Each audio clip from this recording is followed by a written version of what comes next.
Hello, everyone, and welcome to this meeting to debrief on the session of HLPF that we just had, I think, about a couple of weeks ago. This morning is morning in New York. It's 8 a.m. And this morning, when I was doing my early morning walk, I usually walk 3 miles in the morning before the start of the day. I found myself at some point that I was walking faster than I would usually walk.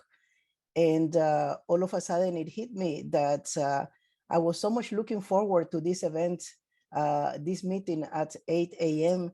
And because as I was walking, I was thinking about this meeting, and I was thinking about the different panelists and presenters that we're going to have today.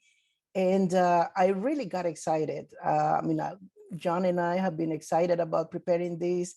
But as I started reflecting more on what each of them might be speaking about, I was really getting excited. Then I started working much more faster. So thank you everyone for being here. We find that this is going to be a really exciting hour and a half that we're going to have together to think and reflect and share some of our views. My name is Arelis Bellorini, and I am from World Vision. I am the Senior UN Representative for World Vision based here in New York. I'm also a member of the core group of Together 2030, and together with my colleague and friend, John Romano, who is the Executive Director for TAP Network, we are going to be moderating and having really the pleasure and joy of having this interaction with our panelists. So I want to introduce each one of them, and it really gives me a lot of pleasure. I know all of them, and we have been working together, advocating together for such a long time that it's really exciting. I'm really looking forward to hearing their views, which I value highly. So first we have Margaret Olabisi Mekuye. We call her BC, our BC. She's the civil society from the Civil Society Coalition on Sustainable Development from Nigeria. BC is a development and social worker. She's also a teacher, a researcher, a volunteer, and a community development organizer. And I'm just going to say a line here on what BC does, because there is so much that she does that I would spend much more than the 1 or 2 minutes that I want to use for each of the presenters. Then we have Marianne Beijing. She's a researcher and senior associate at the German Institute for International Security Affairs at the Global Issues Division. Marianne has a strong primary focus on the 2030 agenda and the SDGs, particularly HLPF and its ways of working. She wrote a thought piece on HLPF review that included a set of recommendations that if they had all been taken on board, Marianne, we would not be having the sense that we currently have on HLPF after this July session. Stefano Prato, he's the managing director of the Society for International Development and OP for the Financing for Development Stakeholder Group, a longtime leader in the civil society community around the right to food, financing for development, and has also led the coordination mechanism of the major groups and other stakeholders. He also played a significant role in the process leading up to the 2030 agenda and its SDGs. Jeffrey Hoffines, he's a senior advisor, Coalition for the UN We Need, and Together First campaigns. This coalition, you may all know, worked very intensively to input and contribute into the UN at 75 declaration, and has since then followed very closely the Our Common Agenda and its over 90 recommendations. Jeff is not new in the CSO community because he has played a very important role in the process of the major groups and the 2030 agenda and the SDGs, and now with the declaration, the follow-up to the declaration of the UN at 75. Julie Kofod, she's the Senior Director, Sustainable Development Initiatives at the UN Foundation. As you all know, the UN Foundation has been a major contributor to the development of the 2030 agenda and works closely with the UN, particularly member states, on the implementation of the SDGs. It's important for us to have Julie with us. And Julie, thank you so much for agreeing to be with us here, and we really look forward to your views.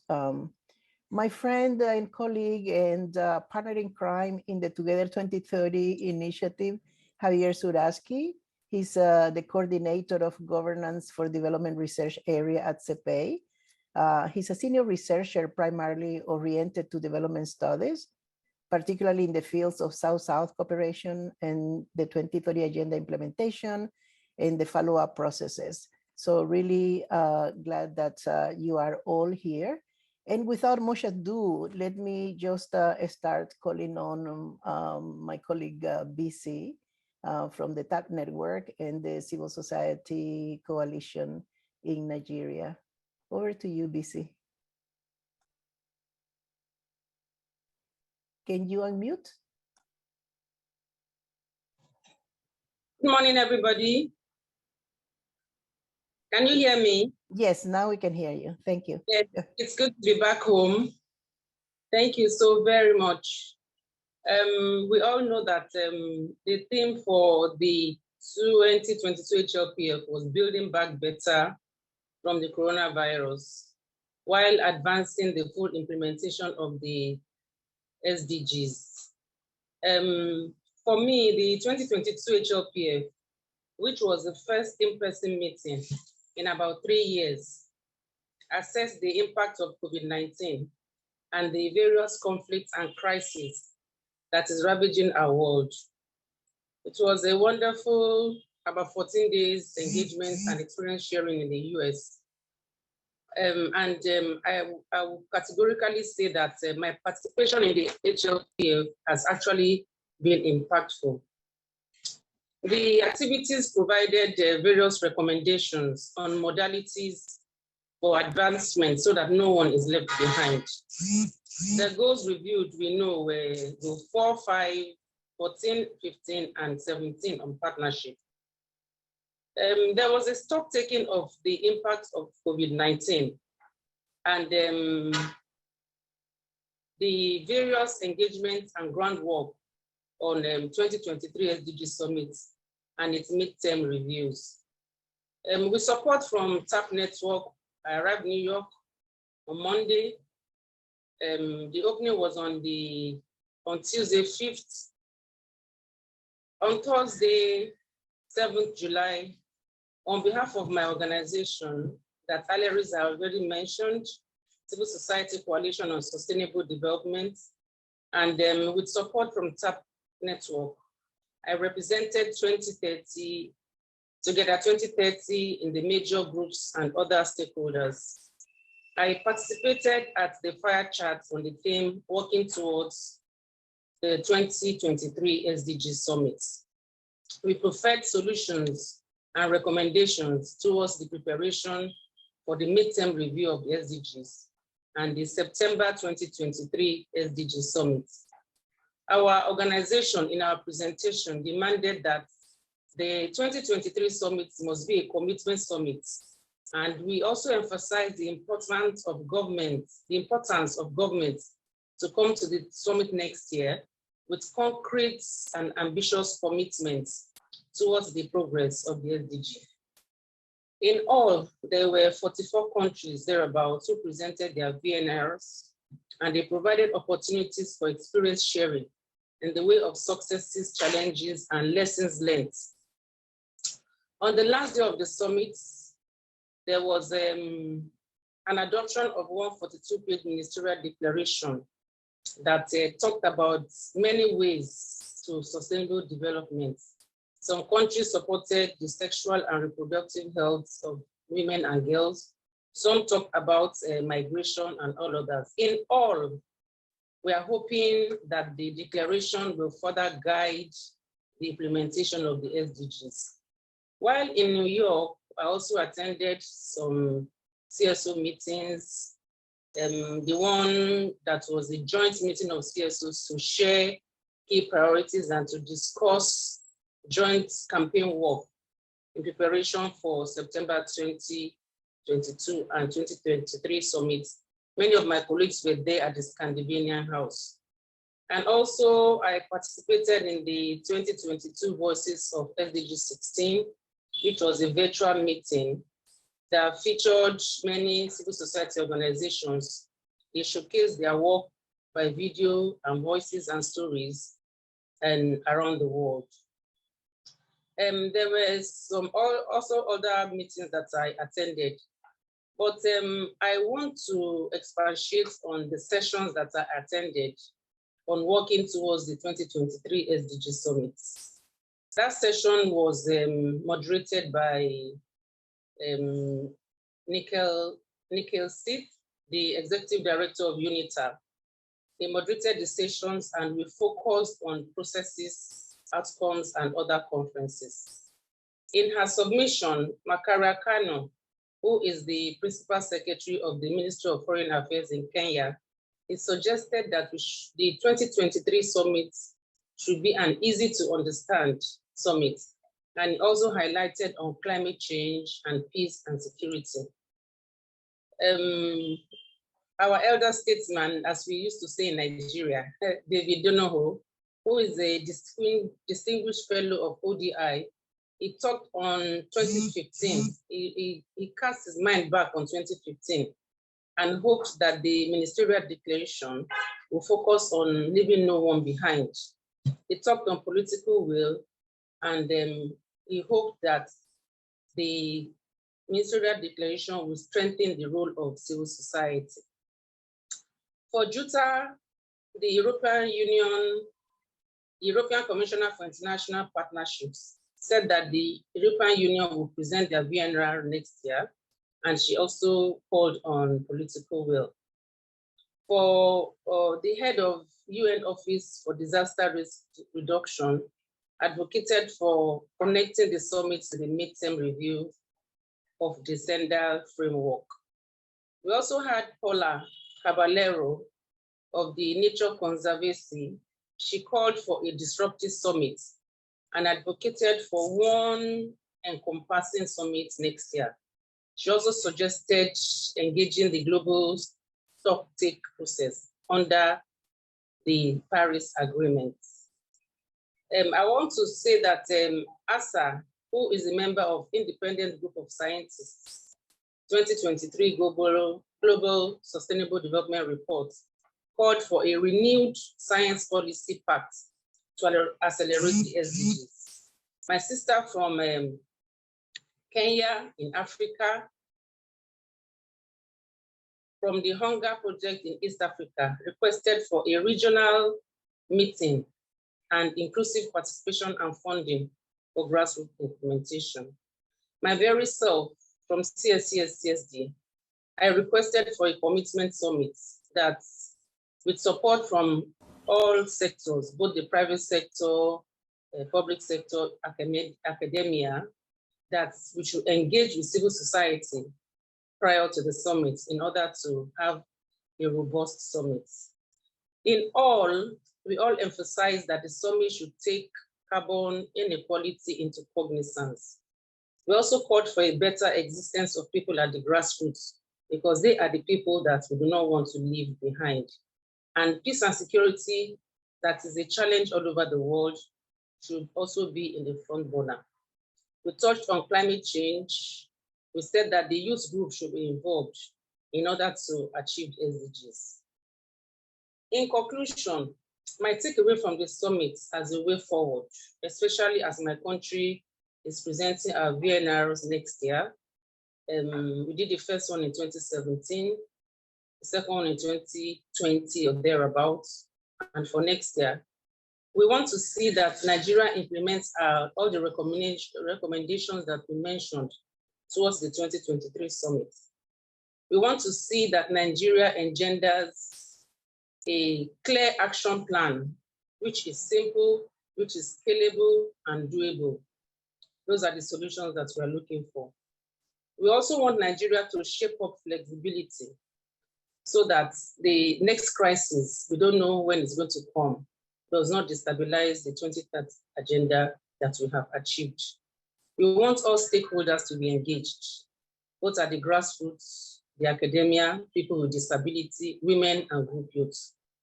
We also want government to engage all stakeholders. Thank you very much. Over to you, Alaris. Thank you. Thank you, BC. Thank you so much. Great that you reminded us about the theme of the HLPF, and it just struck me that it's the similar theme for next year. So we have gone into an era of the recovery agenda in the HLPF, and here it begs the question of how are we tracking progress, and how is HLPF actually delivering on its mandate when the main focus continues to be a recovery agenda, and there is not much disruption there. So just some food for thoughts there. And with that, I would like to call on Marianne to share your thoughts and views. Marianne, over to you. Thank you very much, and hello to colleagues all over the world. It's great to be with you. Aurelis asked me to reflect a bit on and look back on what the General Assembly of the United Nations have been discussed with respect to reviewing the high-level political forum, its format and organizational aspects. And I'm going to share a few slides with you. Let me just try to do that. Okay, can you see the slides okay? Yeah? All right. Okay, so let me remind you on what in 2013 the General Assembly decided would be the mandate of the High-Level Political Forum. Its task is to provide political leadership, guidance, and recommendations for sustainable development. But already back then, some member states said they don't want the HLPF to be too prescriptive. So in fact, there are no real decisions taken during the HLPF. It's more about peer learning on how to best implement the SDGs and the 2030 agenda. And in that respect, it has an important role of the follow-up and review of progress. But at the same time, it is clear that the HLPF is also not a global accountability forum, but it is, as I said, rather about peer learning. It has a few other mandates like enhancing the integration of all three dimensions of sustainable development in a cross-sectoral manner, considering also new and emerging SD challenges. And I think that is actually happening, as we see with this year's theme discussing the COVID-19 pandemic and the impacts on achieving the SDGs. It's also supposed to have an action-oriented agenda, including a platform for partnerships. And member states already back then in 2013 decided that after a first full cycle of meetings, they wanted to review the format and organizational aspects of the forum, whether it delivers on this mandate. And so in the political declaration of the forum in 2019, they pledged to carry out an ambitious and effective review of the format and organizational aspects with a view to better address gaps in implementation, link the identified challenges with appropriate responses, including on financing, to strengthen the effective and participatory character of this intergovernmental forum, and encourage the peer learning character of the voluntary national reviews. So what I want to do is I want to discuss three aspects of what has been discussed during these negotiations and actually then written down in the respective resolution of the General Assembly on the HLPF, and discuss a bit how this year's forum, the 2022 forum, try to improve on that. The background is a research project. We did follow and analyze the negotiations. If you want to know more, just check out our website. So the first thing was that member states discussed that they would want to improve the preparatory processes and also the follow-up of what the HLPF discusses and what is written down in the ministerial declaration. So the Ecosoc management segment was tasked to discuss the central findings and recommendations from the current year's work at its June meeting and provide a report to the HLPF in July. And when I saw the program at first, it said that the Ecosoc president in his opening remarks would give messages from Ecosoc. I listened closely and also checked the document that you can find on the HLPF's website. I didn't find too many central messages from Ecosoc's work in there, but actually in the past years, we already had quite a good preparatory work for the HLPF. We have a synthesis report that is being prepared by the Secretariat of Submissions by Functional Commissions of Ecosoc. And if you look at this year's report, it's 22 pages of actually excellent analysis and also recommendations on the SDGs under review and the general theme of the HLPF. And I just would want member states to use this material in a better way in preparing for the annual HLPF. So it's, for me, not so much about having new reports and additional prep, but actually using what is already there. We have expert group meetings for all the SDGs. We have a report on the annual theme of the HLPF. So it would be already great if they would work a bit more with that. The participants of the HLPF meetings are also asked to discuss the review and follow-up of the implementation of what has been put down in previous years, political declarations and also ministerial declarations. We have yet to see whether that will happen, whether we see more follow-up in the report, for example, of the Secretary General to Ecosoc on the lessons learned from the thematic reviews and VNRs that have been discussed in this year. And also the Secretariat is requested to prepare an informal note with corresponding recommendations. So I'm looking forward to see this and then have the Ecosoc coordination segment in February next year discuss this and discuss how to use that when giving the mandate for Ecosoc's work in next year. The second thing is the thematic and SDG reviews. During the negotiations, there has been discussed that the Global Sustainable Development Report in 2019 suggested to focus more on integrated and coherent policy interventions that would actually deliver on multiple targets. So synergistic solutions, systemic approaches, integrated policy interventions, and so on. This should be there, and there's a lot of wording in the resolution that asks for this kind of approach. Yet there was debate around clustering the SDGs. So which SDGs in focus should we discuss? Should we discuss all 17 SDGs each year? And I think there will be again conflict when the member states will discuss this for the next cycle. This year, I think we had good panel discussions, specifically as we have just heard from our colleague on the theme, how the pandemic affected the implementation of the SDGs. There's a lot of discussion now on the multiple crises that is affecting the achievement of the SDGs. So we are going more into that direction of discussing a more complex picture. Not yet, though, discussing adequate solutions for this complex crisis. But people were saying this is the new normal. We can't use all this as an excuse to not deliver on the 2030 agenda and SDG. Last one, the VNRs, the voluntary national reviews. I think Javier will talk more about them. Some say there has been indeed, as the resolutions call for, more peer learning. Actually, now all countries are encouraged to report once in the 4-year cycle. Many countries already did report for the second time, but there seems to be not enough learning between the two kinds of reviews.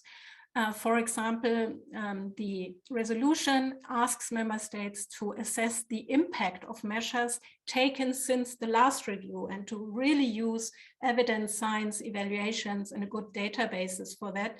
And I haven't seen too much of that in the BNR reports this year.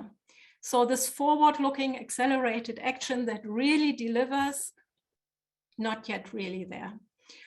We have seen, in fact, more side events of countries conducting VNRs that presented their VNRs more in depth, had more in-depth discussions around the VNRs, and also, which impressed me most this year, the role of voluntary local reviews is really getting more and more.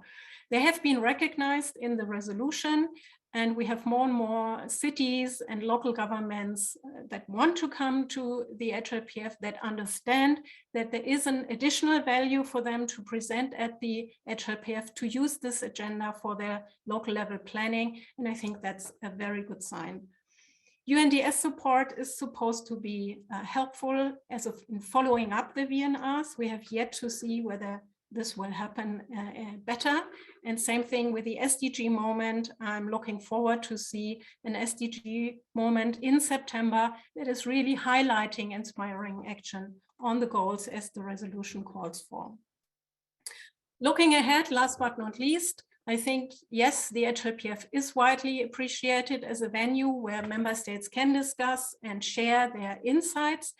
But just as during the negotiations on the HLPF review, many things are blocked by numerous conflicts, and not only over sustainable development issues, but rather overarching conflict lines that concern the international order. And I think we need to understand better these kind of conflict lines. And these conflicts also always lead to rather a confirmation of the status quo, and not really the kind of leapfrogging transformative approach that we need to see if we want to get there. And that is very important for next year, when we have the so-called midterm review of the 2030 agenda and the SDG summit that is supposed to actually deliver on the political leadership the HLPF is tasked for.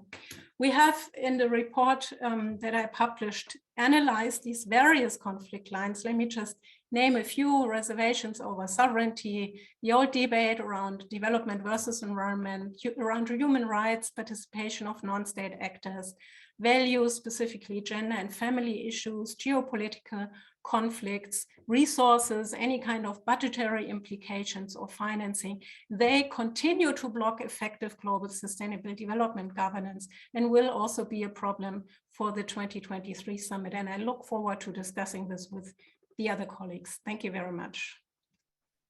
Thank you so much, Marianne. Very, very important presentation. A number of key highlights. A couple of ones I would like the group to look at. It's this issue of the Ecosoc ecosystem, and how each one plays a role, the coordination segment and the different segments of Ecosoc, and what are the different aspects that we need to take into account that leads up to the HLPF, and particularly the follow-up and review of the SDGs, but also the ecosystem around other aspects beyond, as you said, sustainable development, which is the geopolitical context and the multiple crises and so on.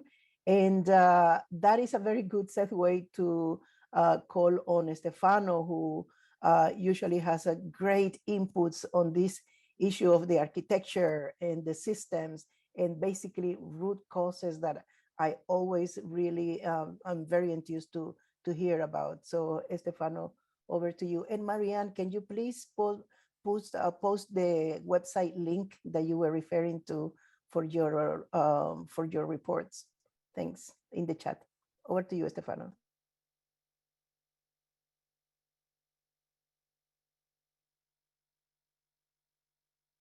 Unmute. Okay, and I'm sorry, I cannot unmute myself. You need to do it. So anyway, thank you so much, Aurelis, and thanks so much for the invitation. I have very few minutes, so I will have to focus on just a few, basically 3 macro considerations. So for me, to be honest, HLPF is increasingly a frustrating experience. And while I do agree with Marianne that the HLPF is mandated to do different things, and many of them are not necessarily in a very, very strong and effective manner, let's take a bird's eye view, okay? I mean, the HLPF is the annual moment in which we are supposed to review progress and try to understand how to advance the agenda, how to give it a kick, you know, and try to really propel it forward, you know, and that's, I think, politically, that's, you know, independently from smaller mandates, but politically, that's the role of the HLPF. And I'm sorry to say that the HLPF is failing to do that. It's failing first and foremost because we have, unfortunately, we're not advancing. You know, we're advancing maybe on some areas, but broadly, we have a retrogression, certainly very significant challenges in many domains of the agenda. And despite the attempt to blame them on COVID, and COVID certainly had an important role to play, but the reality is that we were saying these things already prior to COVID. So COVID has been, unfortunately, something that has complicated an already complicated situation. And unfortunately, the HLPF has not managed to generate political leadership, guidance, and normative frameworks, if not concrete decisions, to change the course of action. You know, and I think that's unfortunately, you know, on a bird's eye view, it's a fairly strong, I understand, but negative connotation on the HLPF. Why is that? I mean, overall is because I think what we need to recognize that advancing the 2030 agenda is unfortunately linked to a number of systemic global challenges. If we think particularly about the position of the Global South, the Global South continues to be trapped in multiple dependencies within the economic framework, financial debt, tax regimes, and many more, technology, and so forth. And unfortunately, the capacity of the implementation process to tackle these dependencies and to try to tackle these obstacles, systemic obstacles to progress, have continued to be very, very minimal. So there is a disconnect between the fact that during even this HLPF, we kept talking about the urgency of implementation, you know, but on the other hand, there's no possibility of implementation without the removal of certain systemic obstacles that do decrease, actually shrink significantly the policy and fiscal space of many developing countries. In fact, what we've seen in many ways is even the development agenda, the way we used to know it prior to the 2030 agenda, seem to have gone, you know, like, because now there is a narrative that every country is a developing countries because every country is trying to pursue its own sustainable development objectives. But where has this left with respect to the Global South? I think there is certainly a reduction, a significant reduction of attention to the particular challenges of the Global South to address some of these systemic limitations. Now, that takes me in many ways to the second point. Now, the HLPF is a global gathering. Of course, within the global gathering, as also Marianne mentioned, there is peer review, there is a lot of review of what is happening in the local. But to be honest, this approach to the domestication, as it is called, of the 2030 agenda has really been overshooting the target. We spend too much time into a global gathering to compare notes and discuss the local, while we devote very, very little time to address the limitations, the systemic obstacles within the global. So in a sense, as a global gathering, we should come together as a global community and try to understand what global actions can be taken in terms of decisions, normative frameworks, programs, and other interventions. But we don't do that because we spend most of the time, particularly within the ministerial segment, in comparing notes with what is happening within the local level. I hope you won't get me wrong. and in thinking that I don't think that is important. I think it's a matter of rebalancing, the space that we provide for assessing local progress, national progress, and really understanding how global frameworks are limiting that national and local progress. So in a sense, the domestication has pretty much served the need of shifting the focus, creating a mirror screen, a smoke screen in many cases, to leave off the hook, the major powers, developed countries that continue to dominate global macro systems, when it comes to debt, to tax, to financial systems, monetary systems, and trade. So, the attempt is always to pretend that these issues are not discussed in a truly multilateral space, such as the UN and HLPF included, but rather these are addressed and continue to be addressed within developed country dominated frameworks. So the story is, when we are all together, we discuss the local. When we discuss within developed country clubs, being in the OECD, the Paris Club, or Bretton Woods institutions boards, then we discuss the global. I think this asynchrony, which really calls for a significant gap in democratization of global governance, is what is hindering the capacity of the HLPF, or more broadly, the United Nations, to really address the systemic obstacles to the advancement of the 2030 agenda. There are, in fact, discussions which are part of the means of implementation that are related to tax regimes, to trade, to debt, different debt architectures that are within the means of implementation of the 2030 agenda, but a little bit with the excuse that this is discussed in FFD, and therefore elsewhere. The HLPF continues to be completely very, very weak, if at all, addressing many of these issues. So this is for me the challenge. The challenge is of the incapacity to really tackle the obstacles that are hindering progress and keep the discussion focused on the local rather than on the global. To conclude, I think what we also need to comment is the format of the meeting. Increasingly, we see a theatrical approach to UN sessions, in which with these 1 minute interventions, 30 seconds interventions, everything is very choreographed, probably politically correct in the various balances, or maybe not even that. But is that really a format which is conducive to the kind of political conversation we should have? Does it make sense to have the agreed outcome of the HLPF prior to the actual meeting, rather than during or after? I mean, we know very well why that happens, but I'm not buying it. I mean, it doesn't make sense that it happens simply because it works for delegates. That's not the point. And it's something that it's really contrary to common logic. So the whole approach of trying to create a space which is much more than a choreographed theater, than a real place where we address issues and we take decisions, I have to say is a limiting factor. And even the fact that when we take those decisions, particularly in the negotiations prior to the actual meeting, that the ceiling of those decisions, the possibility of taking new decisions is somehow framed within what was agreed in 2015.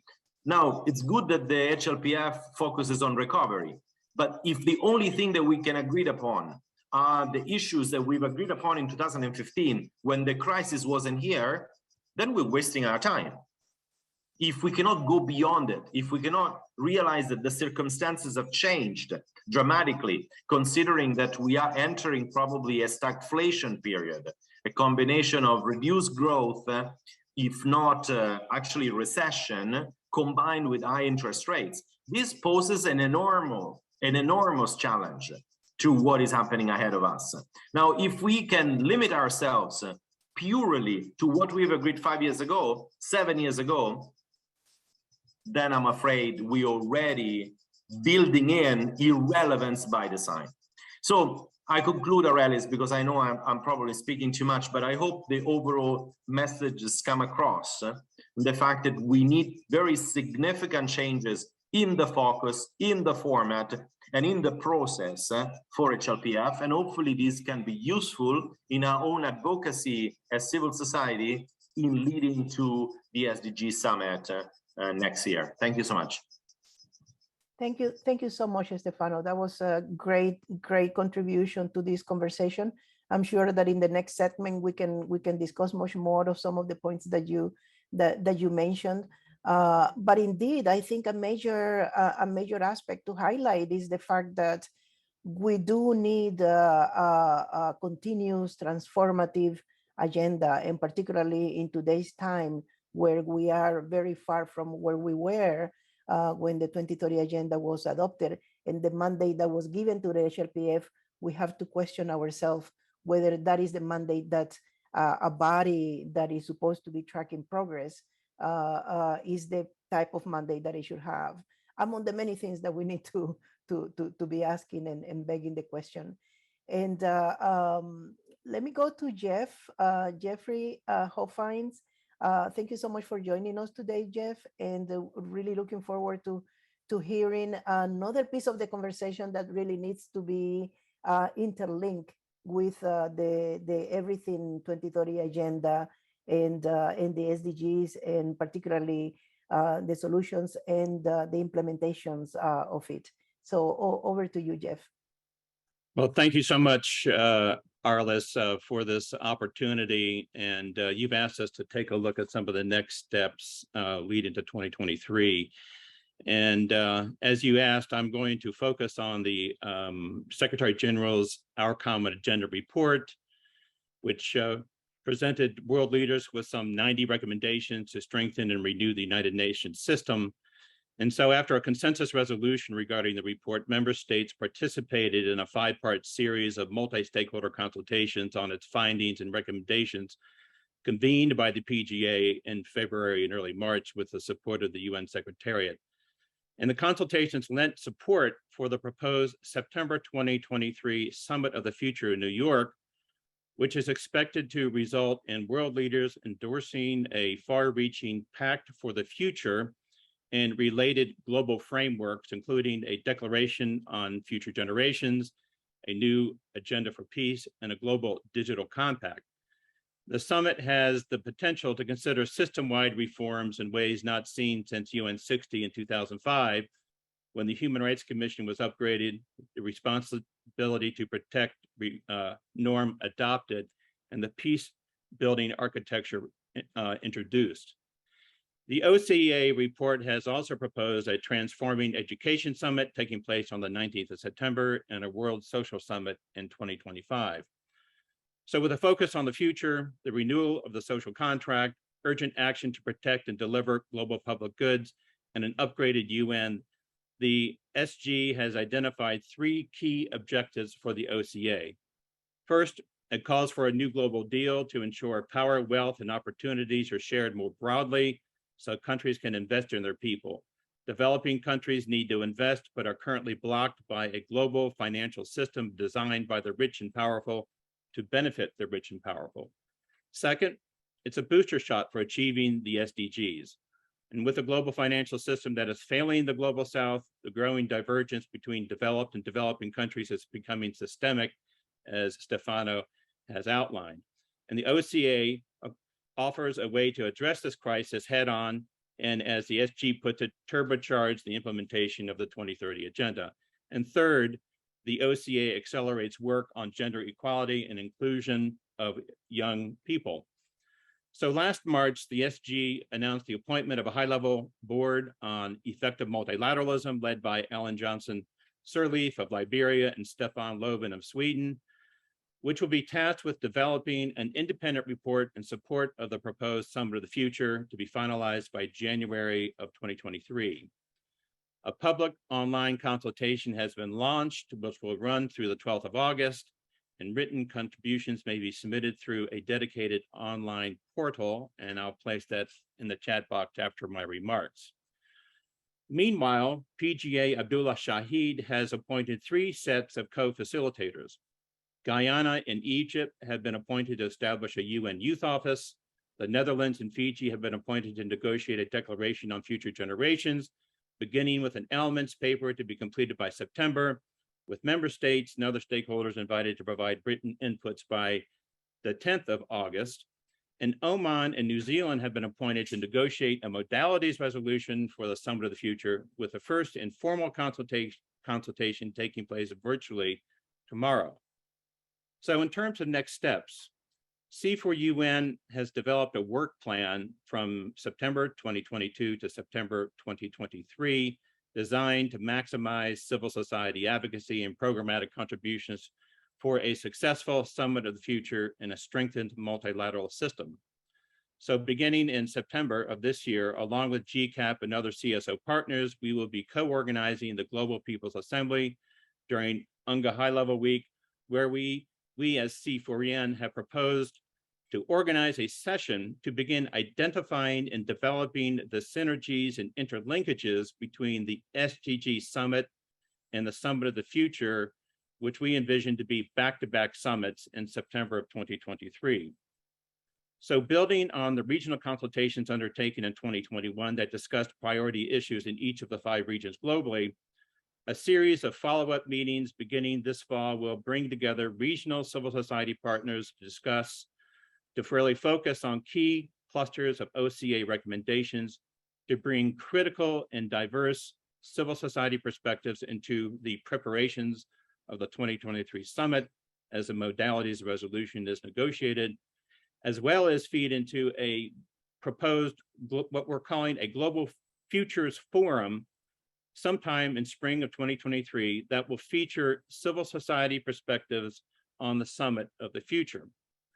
The proposed Global Futures Forum will aim to, 1, finalize a proposed People's Pact for the Future to feed diverse civil society ideas and insights into the official negotiations on the Pact for the Future, following online exchanges to commence during UNGA High Level Week this September, and building on the C4UN OCA regional and national consultations, including our OCA dialogue series with member states and other stakeholders that take place here in New York.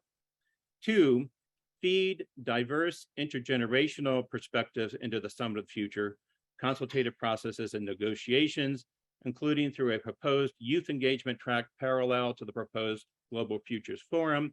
And 3, support CSO advocacy with tools for effective engagement and Summit of the Future preparations through a regular bulletin, steady stream of policy briefs, and other knowledge products and resources in support of the intergovernmental negotiations. So to conclude, at his interactive dialogue with member states in May, President-elect Shaba Karosi, who was the former co-chair of the Open Working Group on the SDGs, together with Ambassador Kamal of Kenya, he will lead the 77th session of the GA beginning in September. And in the dialogue, he testified, quote, concerning the Summit of the Future, it will be a major event in September 23 as proposed by the SG in his document OCA. In my understanding and my evaluation, it'll be one of the most significant undertakings of the UN, certainly the most important since Agenda 2030, close quote. He also advised that he will devote special attention to impact-oriented and regular consultations with civil society organizations, youth representatives, science-based knowledge centers, representatives of the business community, and key institutions of finance. So we look forward to working with everyone on this endeavor, and to join C4UN and learn more about our events and publications, I will put into the chat box our website. Thank you so much, Arliss. Thank you so much, Jeff. Very important presentation. When John and I were discussing about the program for this meeting, we thought that it's very important for us to bring all of these different tracks that are moving around the SDGs and the SDGs implementation and achievement, to put it forward to our friends and colleagues in civil society, because this all is playing into that and is interlinked. our common agenda, whether we have reservations or not, is a reality, and it's going through. You mentioned it, 90 recommendations. And we've also heard many comments around that, the many summits and meetings that it brings. And we also heard Paula Caballero in the session on the 2023 SDG Summit, made a call for us to reflect on the summit fever. I mean, I don't remember if she used the word fever, but it's the summit mania that the UN has gotten into. And how does all of this, first of all, how does it all link? But most importantly, how does it all contribute to actually improving the lives of people, improving the lives of the most vulnerable, the most left behind people in the world, particularly in today's challenging context. It's a lot on the table, back-to-back summits, as you mentioned, and that's something that we want to reflect on the next segment. But before we do that, I want to call on Julie. Julie, that I see you come online. Your video. Julie Coffert, UN Foundation. She was connected, and I saw the video, but I think she's not. John, did you see her? Oh, here she is. Hi, everyone. I'm here, but I'm unable to unmute and start my camera on my own. Okay, let me see what happened in here. I've been able to unmute now, as you can tell, but the video still has to be allowed from the back end. Yeah. I thought I had seen your video earlier. Yep, it should be working now. Yeah. Should be, yeah. Okay, there. There you go. Thanks. Over to you. Brilliant, thank you. And hi, everyone. It's really a pleasure to be here with all of you, and thank you for the excellent presentation so far. I think I'll just dovetail on some of the things that has been said immediately before my intervention, because it was really quite comprehensive on what will be happening on the Summit for the Future in particular, as an outcome of the OCA. And so I have just 4 particular things that I wanted to bring up that are sort of centered around 2 themes, which are really around narratives and really targeted and focused inputs and asks. So, sorry, I have people that are intervening in the background. Sorry about that. So,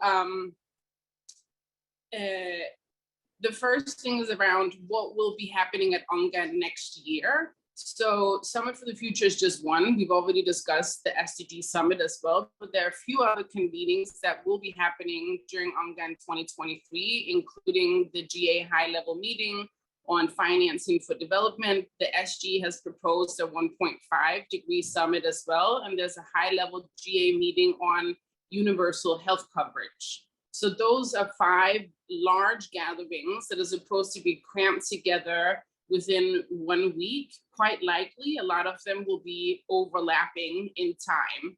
So from our point of view, it's going to be really important to have a common narrative for how all of these things fit together. So when you have a preparatory process for Summit for the Future, you would have to factor in how that relates to the SDG Summit. How do you bring in the climate space? How do you use the different milestones in the calendar from now up until 2023 to make sure that it all makes sense, that we're not talking about things in silos and we're not pushing particular issues aside to make room for other things that we are more focused on.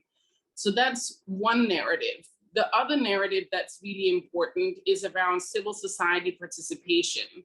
And I think, you know, the launch session during HLPF, the first week, the one that Margaret was on and mentioned at the outset, was interesting because all of the speakers agreed, and they were representatives from member states and from civil society and academia and so on. Everybody agreed that civil society is absolutely key. And the reason why the SDGs succeeded and were adopted in 2015 was because, quote unquote, we broke all the rules and we had inclusive participation from major groups and other stakeholders and beyond. So the rhetoric is there. Nobody's going to say civil society should not be engaging, but there's a really long way from the rhetoric to the actual action. And so we think that it's going to be very important to build the narrative about how civil society will be showing up at key milestones, not just UNGA in 2023, but at key milestones throughout the year to really create pressure and incentives for governments to act in a really decisive manner, not, like Stefano said, to just come together and compare notes and brief each other on what the problems are that we already know, but really actually do something about this tagline on implementation. The other 2 points I wanted to make are around focused inputs and asks. And so I'm with the UN Foundation now, but I'm quite new to that space. I've spent the vast majority of my career as a diplomat working for the government of Denmark. I was part of negotiations of the 2030 agenda, negotiated hundreds of resolutions and sat in on probably thousands of negotiation meetings. And the main thing to focus on, I believe, is not the gatherings themselves. It would be, I guess, almost to be a bit prerogative, but foolish to think that you could show up in HLPF and something new will happen, something groundbreaking will be happening. The key is really to focus in between the gatherings to make sure that you are as effective as possible. And so Stefano again has pointed out that these negotiations are happening before HLPF starts. It happened before CSW starts. It's happening before, a lot of these different convenings are starting. Sometimes the inputs are based on reports that are deliberated upon a year in advance. So it's going to be really important to map out what those sort of levers are and then target specific asks and inputs for each of them.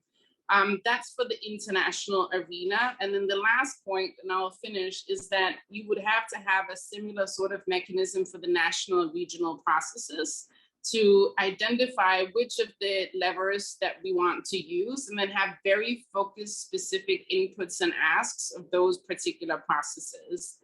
And one way to do this is to have a sort of burden sharing system amongst the actors. C4UN is already very engaged in the OCA. We could have a burden sharing system amongst some of the other organizations that would put on similar sort of processes for the SDG Summit or for other processes that are happening in the coming year to make sure that the momentum is really created now.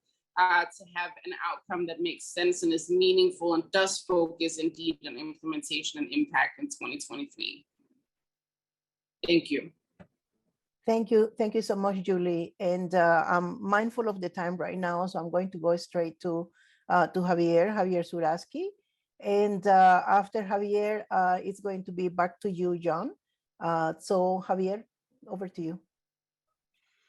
Thank you very much. It's a pleasure to be here, and it is difficult to add important information following the incredible lineup that we have today and the inputs that they provided. But let me start my today presentation by sharing with you a true short story.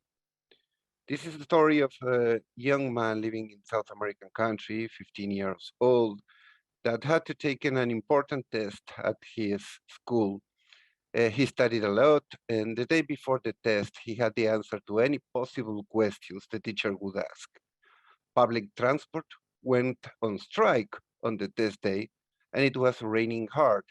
So our young boy didn't go to the school, and of course, he got the grade 0. The world is unfair, he claims. I've studied a lot, and look how it ends, he told his father. And his father answered, boy, you are only 25 blocks away from your school. You could have gone to school, taken your test, and passed it. It is not unfair. It is the result of your choice of not walking in the rain. Ladies and gentlemen, This boy was me. And I learned then that inaction is not the result of doing nothing. On the contrary, inaction is always preceded by the action of refraining from doing. It is not destiny, but luck or the result of any external framework. Inaction is a decision. Halfway the time frame established to achieving the SDGs, the world is off track to making the 2030 agenda a reality. And it is justifying itself for its failures. A matter of fate labeled as economic crisis, COVID-19, Ukraine's issue, among many other options. As a result, we missed all the SDGs targets set to be accomplished by 2020. Poverty and hunger trends are moving upwards.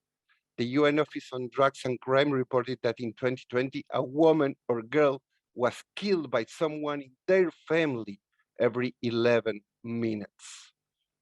This won't change with more high-level meetings, with more summits reaffirming the world's leaders' commitment to sustainable development. We know the solutions to the more urgent sustainable development challenges, and we have the resources to implement them. What we really need is action. And instead of action, we have multiple inflationary problems. We are witnessing an inflation of words. We are witnessing an inflation of meetings. We are looking at an inflation of good intentions paired with speech with a great vocabulary. Each year, more than 40 BNR submitted to the HLPF provide little substantial information.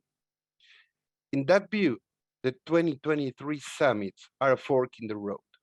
Will we go for more words, or will we take the actions way? The SDG Summit and the Summit for the Future are not two different processes. Instead, both are part of the same one. As the OCA report said, many of the actions proposed in the report seek to accelerate the achievement of the goals, and actions already underway to achieve the goals will in turn be key for the implementation of our common agenda. There is no reason to have two separate summits. Instead, we need a summit for action to adopt action-oriented, verifiable, and mandatory commitment to sustainable development. And don't tell me that it is not possible, another level to justify inaction. What is impossible, in my view, is to continue playing the game following outdated and, in many cases, totally reprehensible rules. As September 2023 approach, we are meeting more or less the same crossroad we faced back in 2015. Then I wrote the following. Many are asking if the 17 SDGs are achievable. Maybe, probably not. But it is not the right question to ask. Instead, we should ask, will the SDGs contribute to moving international decision makers closer to more sustainable development decision making? Now that the SDG Summit and the Summit for the Future process negotiation have begun, I wish the decision makers could hear what my father said more than 30 years ago. Boy, you could have gone to school, taken your test, and passed it. It is not unfair. It is the result of your choice of not walking in the rain. I thank you.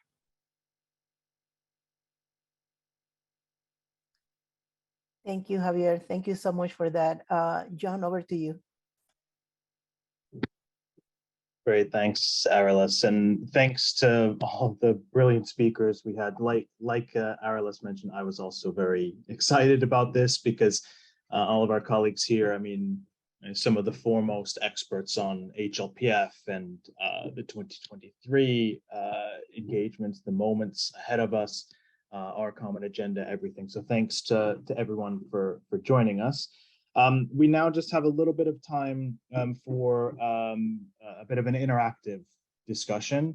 I mean, obviously there was a lot that was covered related to the HLPF in general, the system itself, looking ahead towards the 2023 moments, And I think I just wanted to, pose a couple of questions to kind of frame this discussion first, and then we'll throw it open to, all of you to contribute your thoughts as well. I think there was one key question here is, when we look at the HLPF, and the challenges that we have, are we a little bit stuck? Are we kind of constrained within a system that isn't as responsive as we need it to be? That's an open question about what needs to change. And Marianne outlined this really, really, very thoroughly. I think, taking a look at, the outcomes, the system itself, what needs to change in order to get us to where we need to be, and things that meet our expectations as civil society, what needs to happen.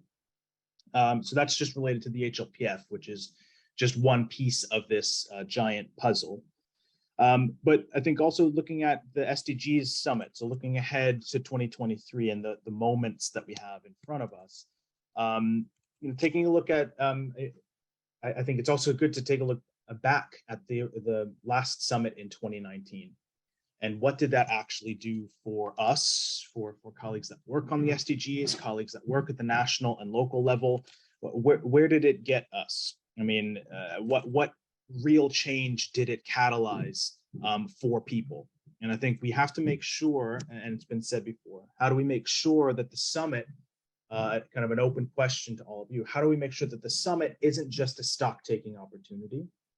How do we make sure that it focuses on action, the things that need to happen, the things that need to be delivered for people at the national and local level? How do we do that in a giant summit that might be a half day, maybe a full day if we're lucky, since there's so much happening at the 2023 General Assembly? How do we actually envisage that to happen? And I think just finally, how do we also see this? I think it's important for us to see this, the 2023 summit and the moments, as not the end point of our engagement. We're not just mobilizing for 2023 and the summit itself, but I think we need to see it as the starting point of the next phase of our work around the SDGs. An open question: do we need to change our approach and tone as civil society? We're halfway. 2023 represents the halfway moment to 2030. Is this a moment for us to take stock and say, maybe the system isn't working for us as civil society? What do we need to do outside of the system, or push the system forward, or reform the system, whatever it may be, to actually make a difference in the second half? So just a few things to kind of frame the discussion, but I'll just open the floor just to see if anyone has any reflections on the HLPF, or any thoughts on opportunities for 2023. If you can, just raise your hand using the raise hand function in Zoom at the bottom, and we can call on you. John, I have my hand raised. Sure, yeah, Jeff. Yeah, I wanted to offer a reflection on the SDG Summit and the other summits in the context of a comment made by Paulo Caballero, in the session on the SDG Summit. And of course, she said, we want to be disruptive. She said, forget all the multiple summits. Let's have a singular summit. I guess not unlike what Javier is suggesting. And, that's all well and good, but I think the underlying dynamic that she was also explaining is that the reason why the 2030 agenda was so impactful and the SDGs was such a significant contribution is because it crossed the red line and joined two separate tracks of intergovernmental negotiations that were up to that point not to be crossed, which was the post-2015 development agenda as a follow-up to the MDGs, and the Rio +20 agenda, which was kind of the environmental track. And I think the point she was making is that when these two intergovernmental tracks were merged into one, it created a transformational opportunity whereby the three dimensions of sustainable development were for the first time really joined together. And those of us who are active in the preparatory processes of Rio+20 will recall that it was indeed a bumpy ride. And there was a sense that the SDGs was kicked down the can was kicked down the road when member states couldn't agree on the SDGs in that preparatory process. But as we know, what happened is that Rio+20 proposed a very innovative intergovernmental process through the open working group, which itself took time. So, another dynamic that is often a cause of tension in these intergovernmental processes is that on one level, the post-2015 development agenda was an SG-driven process, not unlike the OCA agenda, kind of SG-driven, yes, being taken up now by the General Assembly through different intergovernmental tracks. But that being said, the SDG Summit is truly an intergovernmental track. The 2030 Agenda was one of the first major intergovernmental conferences that was initiated by the Global South under the leadership of Brazil. So in my view, what could be potentially transformational in 2023 is if the OCA agenda and the 2030 agenda truly reinforced and complemented each other. Now, one of the things we're seeking to interrogate is how does the OCA agenda accelerate the achievement of the 2030 agenda of the SDGs? I mean, is that just rhetoric or is it for real? And that's something that we really want to take a look at in the year ahead. But just to say that I'm hoping, despite the challenges of the geopolitical moment, which is not favorable to great power cooperation on a transformational scale. But that being said, I'm hoping that these twin summits of the SDG summit and the Summit of the Future will be reinforcing. Although, final point, it remains to be seen if the Summit of the Future will take place in 2023, as Cuba and other delegates from the Global South in negotiations have reminded us. The modalities resolution has yet to be adopted and the date has yet to be agreed. So stay tuned. Great, thanks a lot, Jeff. I see, Marianne, you have your hand up, but I just wanted to see if anyone from the participants list wanted to provide their own reflections before I call on Marianne. Again, please just raise your hand using the Zoom function, go to reactions and then raise hand, or of course, feel free to use the chat box as well. So maybe I'll hand over to Marianne as we allow people to raise their hand if they want to come in. But Marianne, over to you. Thank you, John. I agree with a lot that Stefano and others, Jeff and Julie, have said. And I just wanted to point out once more that in my view, this is just the state of multilateralism that we are in. The literature on international relations distinguishes, when talking about the UN, about 3 UNs. Number 1 is the member states, because it's an intergovernmental organizations, and they are the ones that take the decisions and that decide, on any kind of action that is taken forward. Number 2 is then the secretariat, the bureaucracy, the international organization as such. And number 3 is all the non-state actors that hover around, including us, civil society and others, working, trying to support the UN. And the problem is indeed that, as Stefano pointed out, it's and I would even say it's not only that member states agree on what has been decided in 2015. I would think they agree on less than what has been decided in 2015. And I think the negotiations now this year on the ministerial declaration show just that. Just take what Julie has pointed out, we need a new burden sharing system, absolutely true. But we still have the same discussions around common but differentiated responsibilities, going around, and nobody wants to spend more on anything.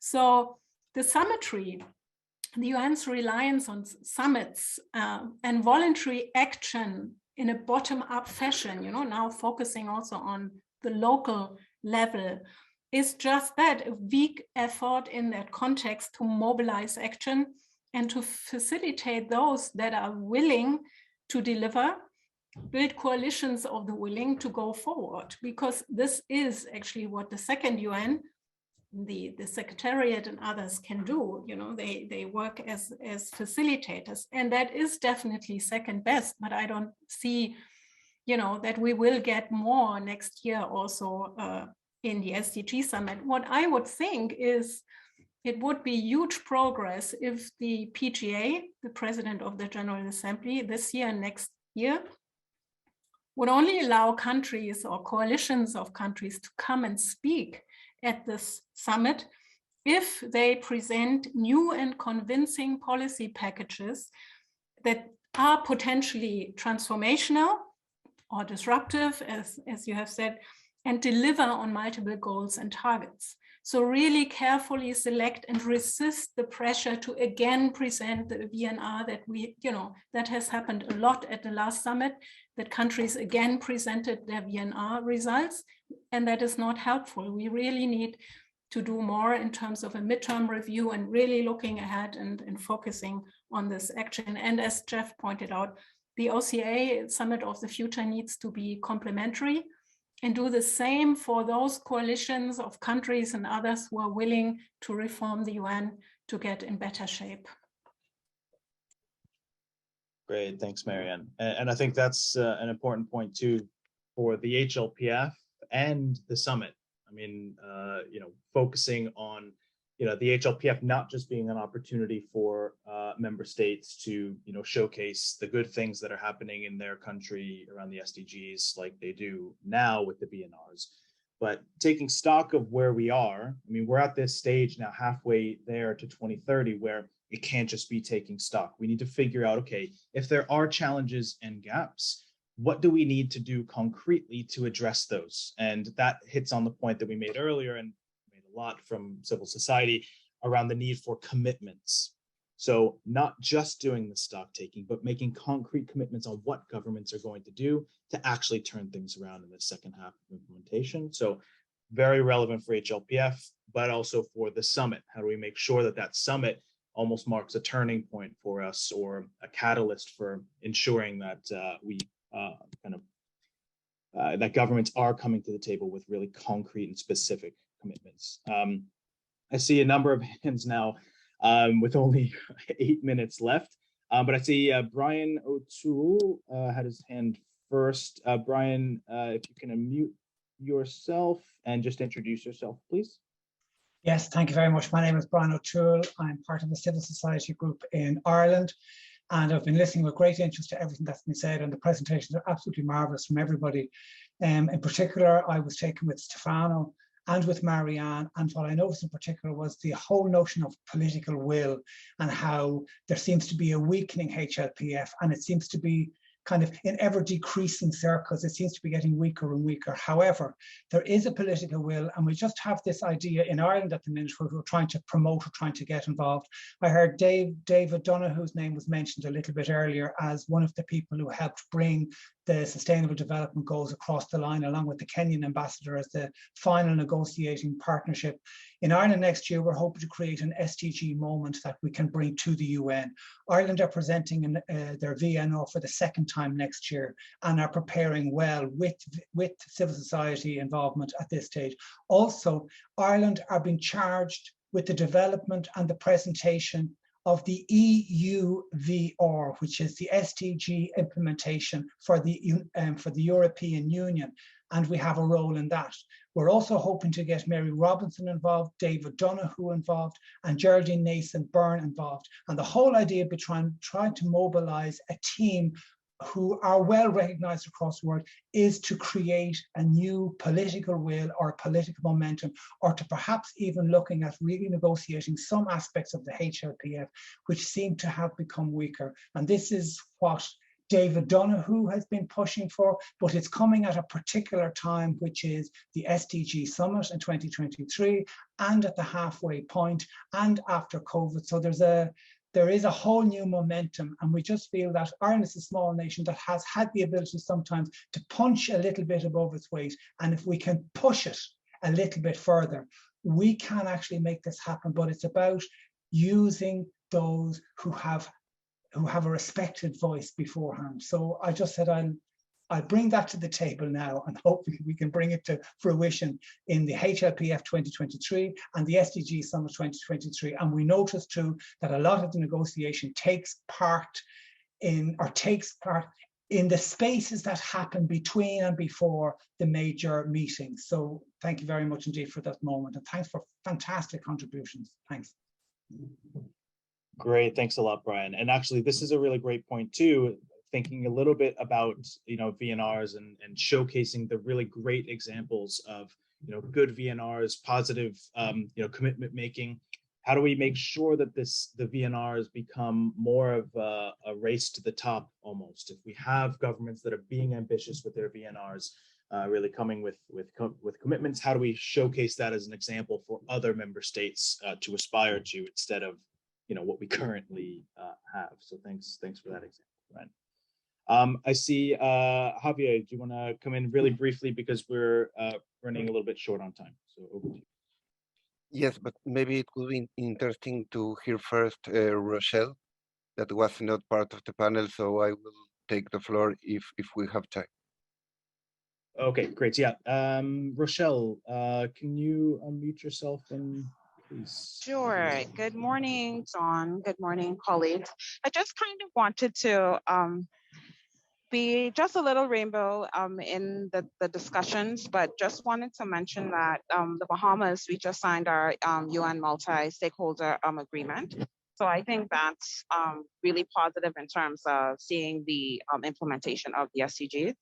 And so that's kind of my focus, just trying to determine how civil society can not only encourage, well, we've done our part in terms of the Bahamas, but not only encourage governments, but also determine how we can, from an individualistic standpoint, really influence seeing these goals implemented. And I think that's important to remember, outside of just looking at the systemic changes, as well as reforming the HLPF. But I think it's important to stay focused on the idea that we want to see those goals actually implemented and see, and be able to actually have some data for future opportunities. And so that's pretty much what I wanted to say. I think we're very excited in my side of the world, in the Caribbean. We have a few countries that have signed our agreements for cooperation. And so I'm looking forward to seeing what we do in terms of those frameworks.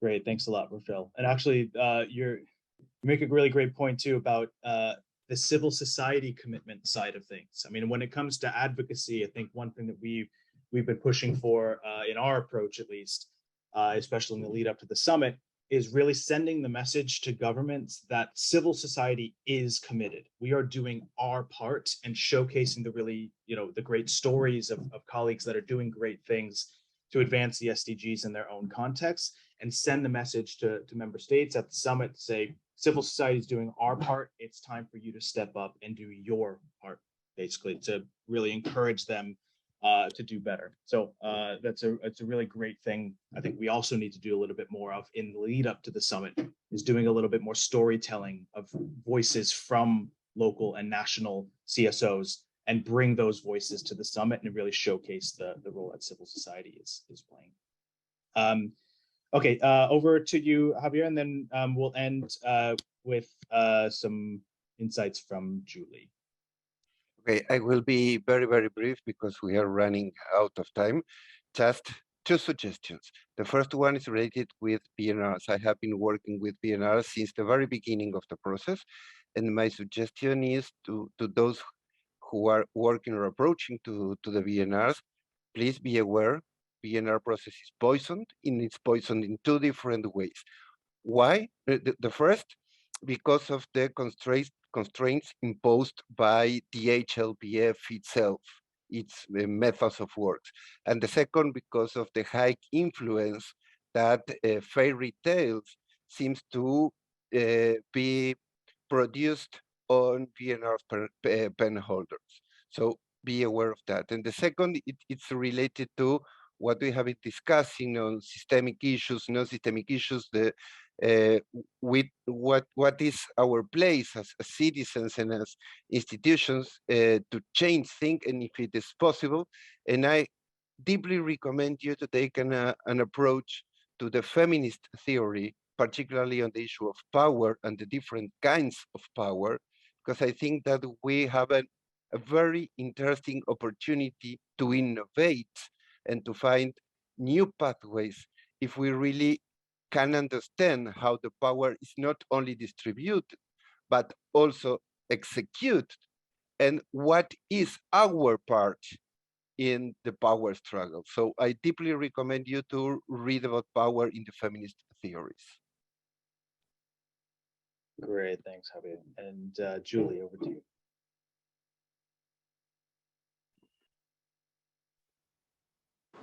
Thanks. So I have also just two really quick points. I wanted to remind everyone about the Unmute Civil Society initiative backed by Denmark and Costa Rica. 52 member states signed on to that last year. That was sort of the CSO Action Day. It was one of the recommendations that we did during HLPF.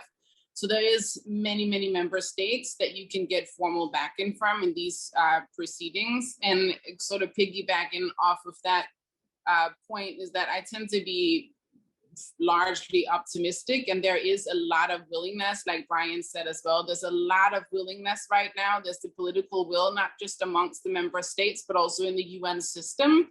You know, as UNF, we do work quite closely with many UN partners, and there's willingness and openness for us to shape how this is going to look like. And we should, you know, take that upon ourselves and not say, well, perhaps we can get such and such. No, we actually should and could right now influence what this whole week is going to look like and how this these twin summits will develop. And the last point is just another mechanisms that we should be thinking about is the regional forums that will be happening in the spring. If, you know, you come back to the commitment from the civil society that we are going to really show up, then those regional fora should be one of the first places that we're all showing up. You know, that could be a first step on sort of a festival, SDG festival, that leads up to a really intense pressure on HLPF for line ministries to show up. Almost use HLPF as a pre-summit for the SDG summit to make sure that everyone involved at a national level, at a ministerial level, are going to be there and make the proper commitments and showcase the solutions. Thank you. Great, thanks, Julie. And thanks for the contributions in this interactive session. Unfortunately, yeah, we've run out of time. And I think there's a bunch of open questions that we have from this discussion. I mean, things that I think we need to address a little bit deeper. I think some challenges, obviously, as it relates to the HLPF, and you know, as Julie just mentioned, there are some really concrete opportunities for us in the months ahead. I think we need to avoid looking at the 2023 summit as kind of the end point of our discussion, but instead work now to ensure that those moments in 2023 help catalyze the things that we need to set us up better in the second half of implementation, not just from civil society, but again, all of the systemic issues that the UN and the multilateral system currently face.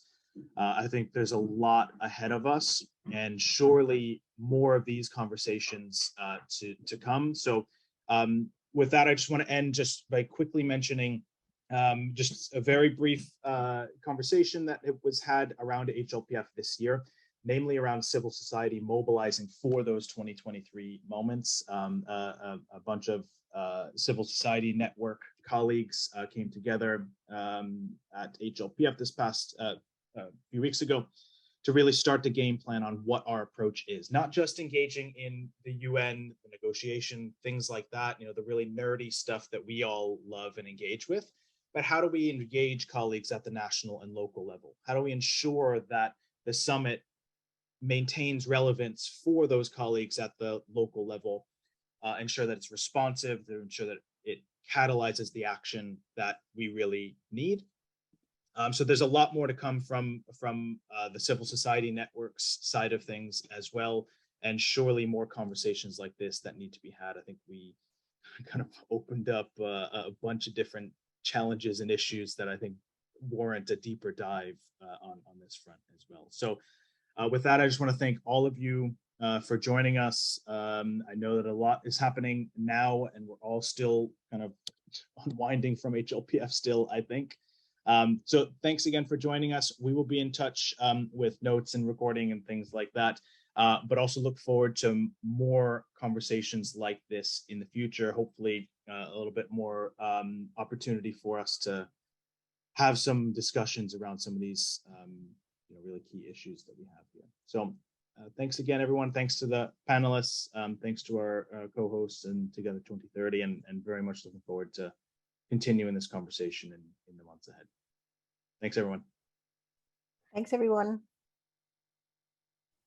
Thank you. It was a pleasure.